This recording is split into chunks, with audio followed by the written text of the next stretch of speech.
너 그 소식 들었어? 고발뉴스에서 마트를 한대. 어디로 가야 돼? 가긴 어딜까? 인터넷 쇼핑몰이라고. 포털에서 고발마트를 검색해봐. 어마어마하게 많은 제품들이 은하계 최저가로 공급되고 있어. 고발마트 함께 해주시면 정말 감사하겠습니다. 고발마트에서 만나요. 이분이 정말 생각보다 준비가 많이 돼 있습니다. 아, 송영길 예, 너무 준비가 많이 돼 있으셔서 네. 사실 사람들이 너무 몰라요. 와, 손고보님을 여기서 그래서, 뵙다니. 네. 안녕하세요. 아, 네, 너무 아니, 오랜만에 손고보님 뵙습니다, 진짜. 인기가, 네. 와, 지금 인기 폭발이신데, 네. 목포하고 서울 계속 오가면서 지내시는 거죠? 지금은 그 서울시장 선거 때문에 꼼짝도 못하고. 아, 이제 서울에서. 이제 서울시장 선거가 워낙 어렵잖아요, 지금. 아, 너무 어려워요. 워낙 하루에 1% 올리는 게 오늘부터 목표인데, 음. 그래서 열심히 잘하고 있고, 후보가 워낙 이게 알수록 참 괜찮아요. 아, 송영길 우리가 후보. 참 몰랐던 사람인 것 같아요. 네. 정말 너무 괜찮아요. 유능하고 깔끔하고 그리고 사람이 이게 정말 그 공적 마인드가 아주 뛰어나신 분이세요. 그래서 제가 같이 일하면서도 매번 그 공약 같은 거 이제 오늘 그 공보물 마치고 네네. 그리고 또 뭐 하루에 한 건씩을 해나가고 오늘 또 메인 포스터도 이제 오늘 마쳤고 네, 그렇게 하고 가는데 할 때마다 되게 감동해요. 송영길 후보의 사진부터 그 문구까지 다 직접 이제 해주신 거죠. 아니, 근데 송영길 후보와는 원래 인연이 좀 아니요, 전혀 깊으시다고 알고 없어요. 있나요? 전혀 없었나요? 제가 송영길 후보를 네. 특이한 사람이라고 본 게 이제 17년도예요. 네. 17년도에 제가 국회의원 되자 얼마 안 있어서니까 16년도 같은데 그 세월호 특위가 만들어졌거든요. 그때 아주 난리를 쳐가지고 이제 이게 만들어졌는데 네. 그때 세월호 특위 회의를 하고 있는데 불쑥 3만원 사람이 들어오더라고요. 그러면서 그 사람은 이제 이게 제가 뉴스 같은 데서 송영길이라는 사람은 알고는 있었죠. 근데 들어오더니 특위가 아니었어요. 근데 삐쭉삐쭉 들어오시더니 우리 집사람이 세월호 해결하기 전까지 집에 들어오지 말라 그랬다고 이렇게 들어오세요. 약간 특명을 받고. 특명을 받고 오신 거예요. 깜짝 놀랐어요, 제가. 그 사모님이 원래 세월호 리본도 직접 리본 45만 개를 만드셨대요. 네. 와.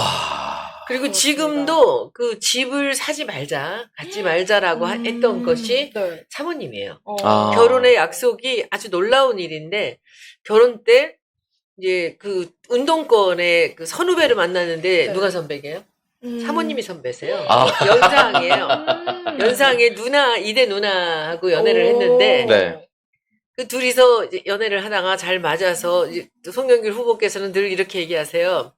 내가 고흥촌 놈이 연대 학생회장을 했지만 감히 서울 여자 이대생을 만나서 결혼하게 될 줄 몰랐다는 거예요. 그래서 사모님을 만났는데 결혼의 조건이 두 가지가 있었대요. 네. 집을 사지 말자. 어. 인간이 이렇게 이 세상에 인간의 인생은 사람의 인생은 렌탈 인생이다.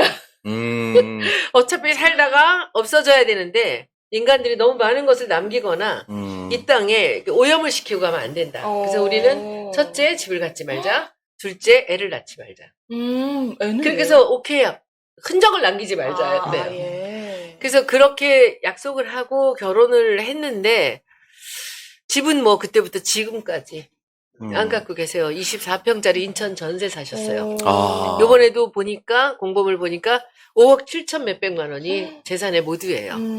그러니까 그 지금 전세비까지 포함해서 갖고 있는 돈이 단 거예요. 그리고 그렇게 해서 했는데 애는 어떻게 낳으셨습니까? 했더니 애를 낳고 싶은데 네. 애를 절대로 안 낳겠다고 하니까 그래서 사정을 했더니 그럼 직장을 한 달에 월급을 갖고는 직장을 만들어라라고 얘기를 했대요. 이제 운동권 뭐 사회 운동하고 완전히 무슨 취업 이제 뭐죠? 뭐 이렇게 노동자로 이렇게 위장 취업하고 네. 이제 그래서 그때 생각에 그러면 월급을 갖고 오려면 이 한 달에 달이 돈이 나오는 데를 가야 되잖아요. 그래서 네. 택시 운전사를 시작했대요. 아, 그래서 송영길 후보가 택시 운전면허. 택시 운전을 했고 그러다가 또 택시 운전 또 거기 무슨 노동자들 모인데 네. 뭐 이렇게 뭐 이렇게 그런 데 가서 또 운동을 또 하는 거죠. 그래서 이제 첫 애를 아들을 하나 낳았대요. 그런데 그때도 계속 이런 식으로 이 택시 운전하고 하니까 그 어머니가 보시기에 얼마나 좀 딱했겠어요. 이 집안 식구가 굉장히 유명한 집안입니다. 이 뭐 돈이 많고 무슨 학식이 높아서 유명한 게 아니라 그 아버님께서 평생에 자식들을 어떻게 가르쳤냐면은 그 평범이 모이면 비범이 된다. 그러니까 하루하루 내가 충실하게 한 일이 너를 비범하게 만들 것이다. 그러면서 아버님이 늘 책을 보자라고 했다는 거예요. 네. 책을 보자. 그래서 책을 온 가족이 6남매가 다 학교 갔다 오면 다 책을 본대 아버지와 함께. 그런 집안에서 자랐는데 이제 그런데 형이 사법고시패스 했고 그래서 6남매 중에서 지금 결과를 보면 4남매가 고시패스를 했어요. 둘이 행정고시, 둘이 사법고시. 그런 집안인데 이제 네. 그때 이 송영길 후보는 이제 막내였는데 그때 하도 극렬하게 학생운동을 하고 그러니까 어머님이 너무 눈물을 흘리시면서 네가 죽을 것 같다. 내가 여순반란 때 그쪽 사셨는데 그때 빨갱이라고 몰려서 너같이 극렬하게 운동하던 애들은 다 죽였다. 빨갱이로 몰려서 난 네가 죽을까봐 걱정이다라고 하면서 형같이 사법고시를 해서 네가 변호사가 되면 사람들이 너를 함부로 못 죽이지 않겠느냐. 눈물을 흘리더라는 거예요. 어머님이. 그래서 그게 가슴이 미어지죠. 막내 아들이. 네. 그래서 와이프한테 가서 네. 그 얘기를 했대요. 어머니께서 그렇게 얘기하더라. 근데 그때 그 전세 9천만 원짜리 전세에 살고 계셨대요. 근데 그때 그 얘기를 딱 듣더니 사모님이 얼마면 패스할 수 있어 라고 딱 묻더래요. 역시 강인한 네. 누나. 강인한 누나야. 이 운동권 누나. 그래서 1년이면 되지 않을까? 했더니 1년 만에 40. 바로 9천만 원 빼갖고 고시원으로 가라고. 와. 그래가지고선 이 신림동으로 가셨대요. 근데 아쉽게도 1년 반 만에 되셨답니다. 1.5차로. 1년 반도 네, 대단한 거죠. 누구는 9번 하고 이러는데. 아니 그게 너무 놀라운 게 이 네. 사람은 누구니? 무슨 우리 피디님이 이렇게 웃음소리를 네, 해주시는 거예요. 네. 근데 1년 반 이분이 경제학과 출신이에요. 법 연대 아니, 상대 출신인데 1년 반 만에 이제 사법고시 사법고시를. 패스한 거예요. 네. 근데 그때 그렇게 또 열심히 한 게 그 와이프한테 둘째를 낳자 했더니 사법고시 패스하고 얘기하자라고 얘기했대요. 그래서 사법고시 패스해서 어머님을 안정시키고 그다음에 둘째를 낳은 게 딸을 낳으신 거예요. 근데 그때 그 마음이나 그 생활 패턴이나 그 생각이 정말 부부가 하나도 변하지가 않은 데다가 또 이 부부가 놀라운 게 이 기부 홀릭 환자들이에요. 지금도 그 바퍼 목사님 계시잖아요. 최일도 목사님. 네. 거기를 한 달에 250만 원 정도 월급 자기 받는 돈의 25%씩을 이제 지금 몇 년째. 어떻게 이럴 수가 있지? 그것도 이번에 바퍼 목사 최일도 목사님이 발표하셔서 알았대요. 와. 그리고 그 장인 어른이 돌아가셨는데 그 조의금 들어온 것 중에서 9천만 원을 김대중 대장, 노무현 대장에다가 또 기부. 뭘 기부를 그리고 하고. 뭐 어디 누가 자기 전세돈 올릴 거 준비를 이제 왜 전세가 맨날 오르니까 돈을 모아놓는 게 딱 그 돈만 모아놓고 살았대요. 근데 그 돈을 모아놓은 돈이 뭐 한 2천 몇백만 원 있었는데 어디 또 어떤 무슨 어려운 사람들 단체에 가니까 뭐 차가 하나 중고차라도 하나 사람들을 옮길 수 있는 이게 움직일 수 있는 차가 있었으면 좋겠는데 하는 소리 듣고 집에 와서 와이프한테 얘기하니까 바로 그 돈을 빼가지고 2천 몇백만 원을 딱 이분이 야. 그렇게 하고 사시는 분이세요. 와, 누구는 백지 신탁 안 한다고. 그러니까 소송하고 저는 난리 요새 그 치고. 느낌이 들더라고요. 그 요즘에 보니까 왜 민주당 의원들이 하고 잘 못 어울리고 이렇게 왕따 같이 이 사람이 그렇게 독불로 살았는가 하는 게 지금 풀려요. 그 의문이 이분이 이렇게 행동하니까 옆에서 보기 어떻겠어요? 재수없겠지. 나는 안 하는데 그렇지. 다 같이 안 해야 내가 마음에 근데 양심의 나도 가책이라고 안 같이 해야 될것 같아, 느껴지는데. 죄책감. 네. 그 재수없는 거지. 집 없는데 바보 아니냐 너? 근데 지금도 그 무소유의 그 자기 이 원래 기조를 지금까지 사모님이 저렇게 당당하게 유지를 하고 계시고 지금도 이 송영길 후보의 그 계속 가장 중요한 멘토는 사모님이세요. 그리고 제가 그 사모님 요번에 이제 촬영을 하는데 이번에 처음으로 그 송영길 후보가 그 맞춤 양복을 입었다는 거예요. 아, 근데 그분이 체격이 큰데 외국 사람 옷을 입으면 이 어깨가 이상해요. 이 몸이 이렇게 두꺼워요.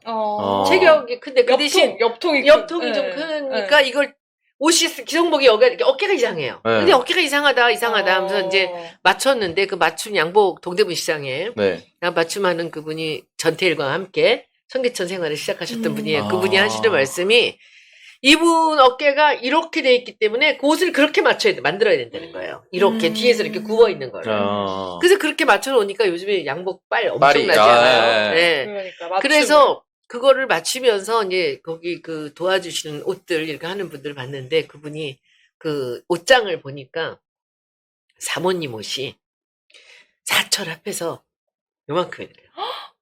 사철. 여름 사계절 자켓 다 합쳐서? 하나. 네. 와. 아. 그러니까 요만큼 여기서 그 여름 자켓 하나 12년 전에 린넨 자켓 짧아 유행 지나고 정말 너무 저거 얼마짜리일까 싶을 너무 그런 자켓 요게 네. 하나 겨울 코트 하나 겨울 자켓 하나 딱 그게 요만큼 그리고 신발도 한 번 신으면 뭐 몇 년 동안 해져야지 다른 거 하나를 더 사시고 그러니까 그런 삶을 무슨 청교도도 아니고 뭔가 싶어. 그러니까. 근데 와. 그렇게 사시니까 그 송영길 후보가 저렇게 소신 있게 갈 수 있었던 거예요. 근데 실제로 봐봐. 우리 오창석아나 네. 한번 보시면 집을 안 사면 네. 돈 들어갈 데가 없어요. 사실 뭐 크게 없죠. 없어요. 네.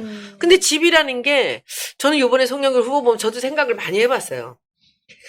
제가 그냥 가장 그 규모를 줄여서 살 수 있는 그런 사이즈를 누가 나가라는 걱정만 없으면 그냥 전세든 월세를 살면은 적당한 가격이라면 네. 그렇게 살다 죽는 게 맞잖아요. 아무것도 안 남기고.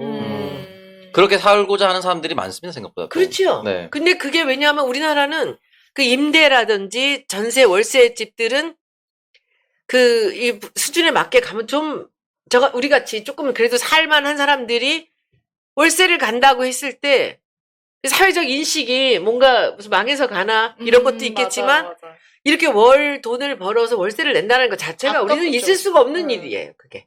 그렇죠. 이제 뭐 이런 것들이 이제 합해지면서 이게 조금 잘못 포지셔닝 돼 있는 것 같아요. 우리나라 주택이라는 게. 근데 저는 이 송영길 후보를 보면서 우리 젊은이들이나 그리고 의식이 있는 사람들이 집을 꼭 가져야 된다는 이런 생각에서 좀 우리가 좀 또 다른 생각을 해볼 수 있었으면 좋겠어요. 일본 사람들이 그 젊은 애들이 좋은 차를 사고 집을 안 사잖아요. 그러니까 집이라는 게 욕심을 내면 끝도 없는 거고 근데 그 이사라는 것이 별게 아니거든요. 이사 많이 해보셨죠? 네, 많이 다녔습니다. 계약 만료로 인해서. 근데 계약 말려면 왜 이사를 해? 뭐, 월세 올리거나 이러면 이제 어쩔 수 없이. 넌 지금은 이제 가벼우니까 삶이. 근데 네.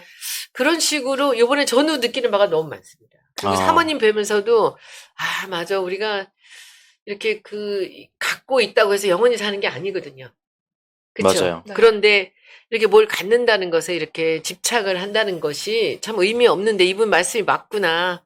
네, 저가 추천하는 게 아니고 송영길 후보가 이게 지금 이렇게 실천하시는 겁니다. 네. 그래서 아주 정말 굉장히 좋은 서울시장 후보를 우리는 지금 만나게 된 것 같습니다. 그래서 처음에는 뭐 지지율이 막 그렇게 붙어 있지는 않았었는데 최근에 보니까 많이 따라잡았어요. 그래서 그 후보의 격차가 줄어들고 있는데 그 송영길 후보의 전략이 혹시 있을까요? 예, 후보께서 말씀하실 땐 이렇게 말씀하시죠. 나는 오세훈을 상대하는 것이 아니라 윤석열을 상대한다. 아, 그게 이제 그럴 때 뭐라 그러냐면 우리 지방자치단체, 지방의원 모두 통틀어서 이 장관회의, 대통령 회의에 들어갈 수 있는 사람이 서울시장 한 명이에요. 네. 경기지사도 아니고. 국무회의 딱 한 명. 예, 국무회의 들어갈 수 있는 그 단 한 자리의 서울시장 자리를 내가 가겠다. 선출직으로. 네. 가서 윤석열의 독주를 제어하겠다. 이런 얘기들을 이제 하세요. 그래서 이런 정말 당찬 생각을 갖고 가시구나 하는데 이분이 정말 생각보다 준비가 많이 돼 있습니다. 송영길 후보가. 예, 너무 준비가 많이 돼 있으셔서 네.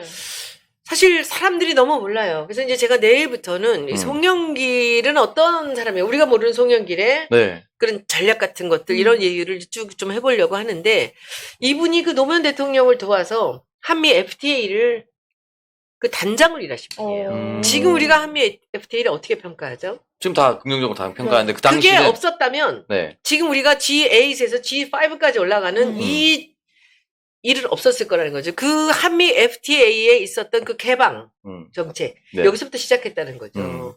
그리고 지금 그 부동산에 관련돼서도 이분은 언제나 그 기조가 있어요. 제가 이거 하나만 이제 오늘 이거 카드 뉴스 만들려고 준비한 건데 네. 한번 볼게요. 네. 이거 보시면 너무 재밌는 게 이분이 딱 하는 말은 뭐냐면은 다양하고 확실한 공급을 해야 된다는 거. 그리고 두 번째는 억울한 세금은 현실화해야 된다는 거, 없애야 된다는 거예요. 네네. 우리가 종부세를 가장 많이 욕하는 사람이 누구냐 하면은 택시 기사들.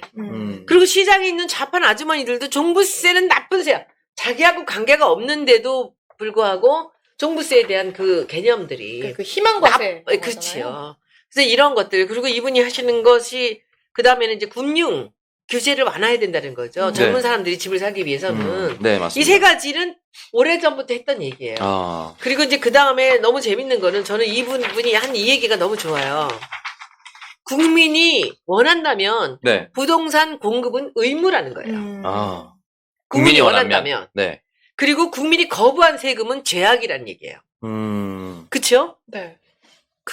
저는 김종인 박사님 제가 얘기한다고 박사님자 붙인다고 사람들이 미워하는데 그분의 늘 일관된 주장이 있어요. 박정희 대통령이 이 김재규 씨에 의해서 총을 맞은 결정적인 부가세 도입이었다는 거예요. 부가가치세 도입 네. 해제하라는 게 그 부마항쟁 때 보면 네. 현수막으로 남아 있습니다. 네. 네. 그것이 세금이 사람을 죽이고 그리고 이 어떤 이렇게 뭔가 민중의 분기를 유도한다는 거예요. 가슴에 불을 당긴 거죠, 사실. 네네. 그러니까 이 세금이라는 것이 얼마나 무서운 건가 국민들한테 있어서는 그것이 모두거든요. 생존의 이 가장 중요한 부분이고 그래서 이 국민이 거부한 세금은 죄악이 되고 그리고 이 첫 주택의 금융 지원을 그 규제를 풀어야 되는 것은 이것은 주택 정책이 아니라 복지 정책이라는 얘기를 해요. 저는 이 문장 너무 동의합니다. 네. 네. 그리고 그 다음에는 이건 너무 재밌어요. 이 현실은 책과 이념으로는 재단할 수 없다는 것이에요. 그래서 제가 물어봤어요. 당신은 민주당 사람이고 그렇게 극렬한 운동권이었고 운동권 출신이었는데 어떻게 그런 생각을 할 수냐 이랬더니 너무 대답이 단번에 나와요. 베를린 장벽이 무너지는 순간 이념의 정치는 끝이라고 생각했대요. 맞아요. 멋지죠? 끝났죠? 네, 이념의 대결은 그때 이미 다 끝났다는 거예요. 네. 그러니까 자기가 그렇게 극렬하게 운동을 했던 사람인데도 불구하고 지금 이 국회의원을 오선을 하면서 이 사람이 느꼈던 정치란 것이 무엇이냐. 부동산이 어떻게 이 국민들한테 네. 다가와야 되는 것인가를 얘기할 때 이 얘기를 하는 거예요. 이 부동산이 필요하다고 하면 공급은 의무지. 네. 그것이 정치꾼들이 정치인들이 이래저래 말할 게 아니다. 그런데 민주당 의원들은 지금 이 송영길 후보가 말하는 부동산 정책에 대해서 이명박식이다, 윤석열식이다라고 얘기한다는 것이에요. 그러면서 하는 말이 마지막 한 말이 그 한미 FTA를 그렇게 반대하면서 자기 보고 간신배라고 하고 변절자라고 했던 그 똑같이 같이 지금 민주당에 있는 의원들이 한 번도 어느 사람 하나도 자기한테 사과한 사람이 없대요. 배신자라고 했던 사람들 중에. 그때 욕하고 그냥 쓱 네. 넘어가는 거죠. 그러니까 이런 정책 하나만 봐도 얼마나 소신이 있는지 몰라요. 그리고 이렇게 말씀을 하시는데 준비가 많이 돼 있고요. 이 연고가 없어요, 이 사람. 항상. 그리고 이걸 외우는 게 아니라 자기가 이해를 하는 거죠. 충분히 이해를 하고 네. 받아들이는. 그래서 그 집안이 고시 패스가 4명이다. 6명 중에 4시. 딸 둘도 이 행정고시가 있고요. 이런 식으로 해서 천재 집안 아니냐 했더니 절대 아니고 아버지께서 얘기하셨던 하루하루 쌓아간 그런 평범함이 비범함을 만들었고 그리고 공부하는 연습이 잘 돼 있었기 때문에 자기도 외국어를 지금 6개 국어를 하고 있는 이유는 늘 공부를 6개 국어를 해요. 대단. 6개 국어인데 네. 이것도 너무 놀라운 게 그 아버지가 매일매일 책을 봐라 하는데 어려서부터 늘 영어 책을 하루에 1시간씩을 늘 보셨대요. 그런데 국회의원 되고 나니까 이 치열하게 살았던 사람이니까 이 책을 어떻게 봐야 될지 이런 거 여러 가지 책들을 공부하다가 영어 책을 외국어는 1년에 하루에 매일 보는 게 되게 중요하잖아요. 그렇게 보다가 영어를 굉장히 잘하는 학생이었는데 국회의원 되고 나서는 이분 얘기면 얼마나 어떻게 보면 소 같아. 소같이 미련하게 자기가 생각하면 한길을 가. 그때 뭐라고 생각했냐면 4대 강국. 한국을 둘러싼 4대 강국이 네. 내가 정치를 하는데 너무 중요하다. 어디에요 4대 강국이? 일본? 일본, 중국? 중국, 러시아? 미국 이렇게 네 개야. 음. 그러니까 영어를 하잖아. 네. 그러니까 거기서 방통대를 다니면서 중국어과를 졸업을 하고 다시 일본어과를 또 가서 또 졸업을 해요. 와. 그리고는 러시아는 네. 선생을 불러갖고 네. 공부를 하는 거예요. 아. 그래서 지금 그 4개국을 다 하는 거예요. 그러니까 문재인 대통령도 그 이 4대국을 갈 때는 꼭 송영길 후보를 같이 갔어요. 대단한. 예전에 제가 알기로는 이력 중에 중국 교환 교수인가 뭐 그런 것도 있는 걸로 알고 있어요. 칭화대 가서 1년 동안 강의도 했대요. 그러니까 이거는 찐이거든요. 그러니까 여러분 가서 배울 수는 있어. 예. 근데 가르친다는 건 또 다른 영역이거든요. 그러니까.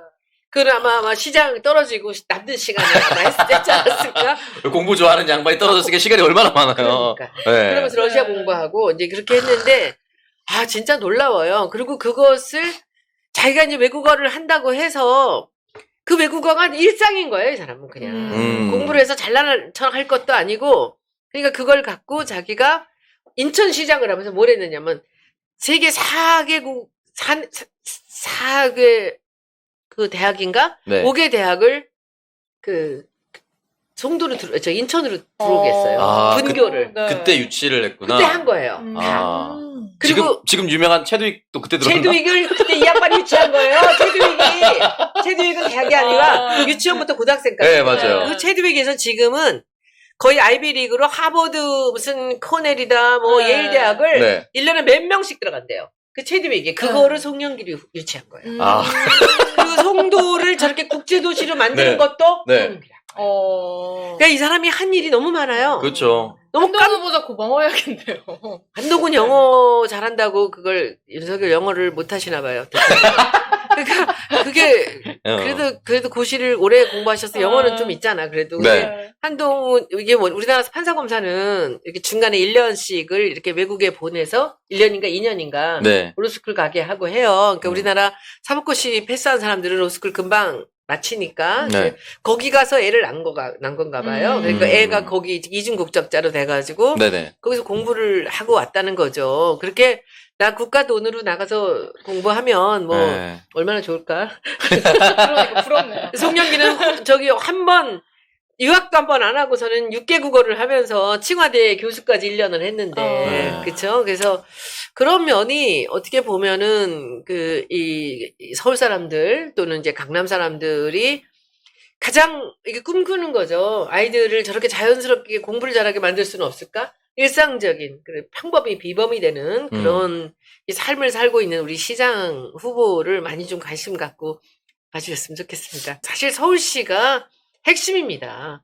우리가 여기서 가장 많이 졌고요. 여기를 이겨야 됩니다. 지금 이 송영길 후보가 벌써 뭐 거의 한 10년 전인데 그때 인천에서 단 4년 만에 국제도시를 만들어 놓은 것, 그리고 교육의 네. 메카를 만들어 놓은 것을 보신다면 지금 서울시에 있어서의 문제들, 그리고 이분이 지금 내놓는 그 공약 중에서 또 굉장히 재미있는 게 그 강북의 그 모든 지역을 다 역세권으로 만들 정도로 지하철을 네. 제대로 네트워킹을 하신다는 얘기죠. 그리고 이런 것들 뭐 지금 이게 떨어진 뭔가 처져 있는 서울의 부분들이 너무 많아요. 빈부의 격차가 너무 심하고 이 강남만의 서울은 됐죠. 아니라는 거죠. 네. 그래서 여기서 이 송영길 후보가 할 수 있는 일들이 그 역량이 34개의 그 비전을 갖고 나왔어요.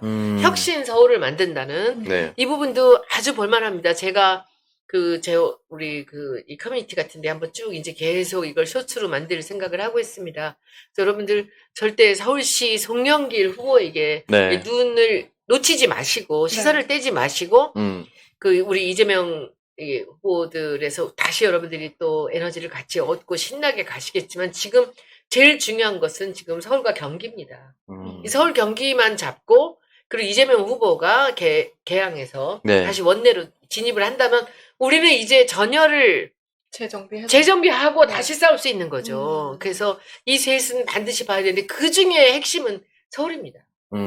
그것만 꼭 잊지 않아 주셨으면 좋겠습니다. 고발뉴스는 여러분의 자발적 후원에 힘입어 운영되는 대한매체입니다. 자본과 외압에 흔들리지 않는 언론으로 키워주십시오. 후원 신청은 ARS 1877-0786에서 받고 있습니다. 지금 전화 주세요. 감사합니다.